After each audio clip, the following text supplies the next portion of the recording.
Hi kids, I'm Honey, and tonight's bedtime story is Your Magnificent Chooser, written by John Ortberg, illustrated by Robert Dunn. God gave you 2 eyes, 2 ears, and 1 nose, 10 wiggly fingers, and 10 useful toes. But of all of those parts, the big and the small, your chooser just might be the best part of all. A rock doesn't have one, nor does a tree. But I'll tell you who's got one. It's you, and it's me. You can't really see it. It's on your inside. For choosers are shy, and they quite like to hide. There are wonderful things that your chooser can do. For your chooser, you see, is what makes you just you. Your chooser says yes, and your chooser says no, and your chooser says, there's someplace I'd like to go. And when it is dark and your prayers are all said, your chooser says nighttime's the right time for bed. Choosing's a cinch. Anyone can learn how. In fact, you can practice some choosing right now. What will you wear when you wake up? You choose. Will you wear a blue shirt? Or some purpley shoes?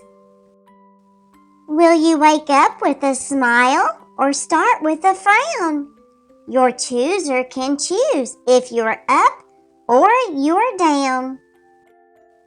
You can play with a friend. You can read a good book. You can go to the window and just take a look. You can choose what to say. You can choose what to think. You can go take a bath so your feet will not stink. Ew. Oh, I tell you, your chooser's a fabulous thing. It can make you the boss. It can make you the king. But what if your chooser does not get its way? If your mom says, clean up when you wanted to play. If your friend says, that toy, could I use it a while? But you don't want to share, and you don't want to smile. For a chooser's a thing that is not just for you, because everyone else has their own chooser too. If our choosers collide, oh, what happens then? Well, our choosers can choose to be friendly again. We can choose to make up. We can choose to be sweet. For our choosers can order our hands and our feet. Feet, walk right there. And hands, give a hug. 'Cause your chooser means you, kid, and not just a bug. You could use it to hit.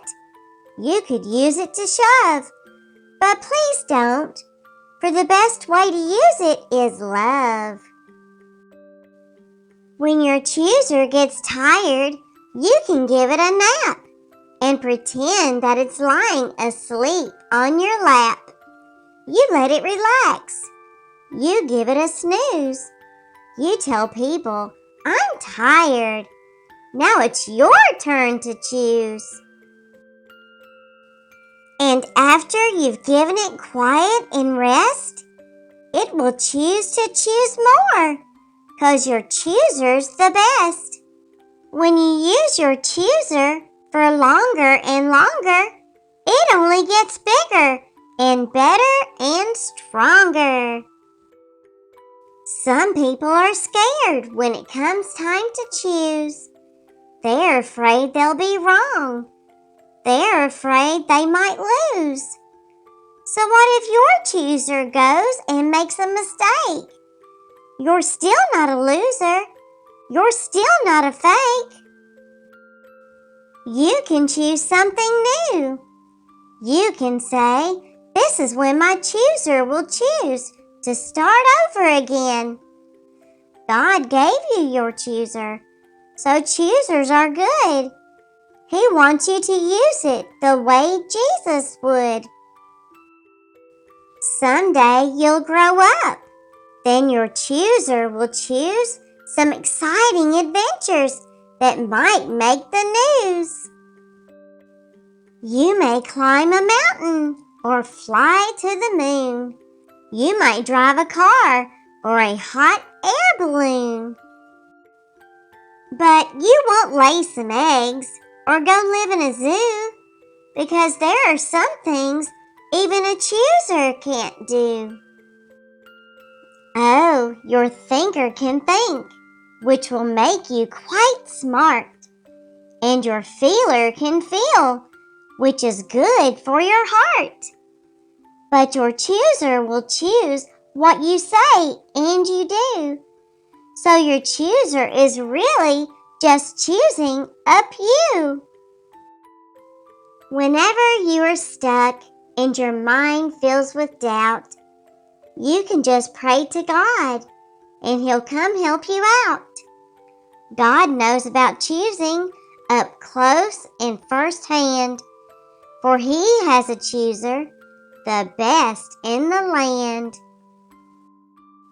God's chooser works better than yours or mine could. His chooser is perfect and loving and good. God didn't tell you to sit there all day. He wants you to choose. So get on your way. Now it's time to quit reading, you choice chooser, you, and find something great for your chooser to do. The end. Come back again tomorrow night for another adventure. Good night.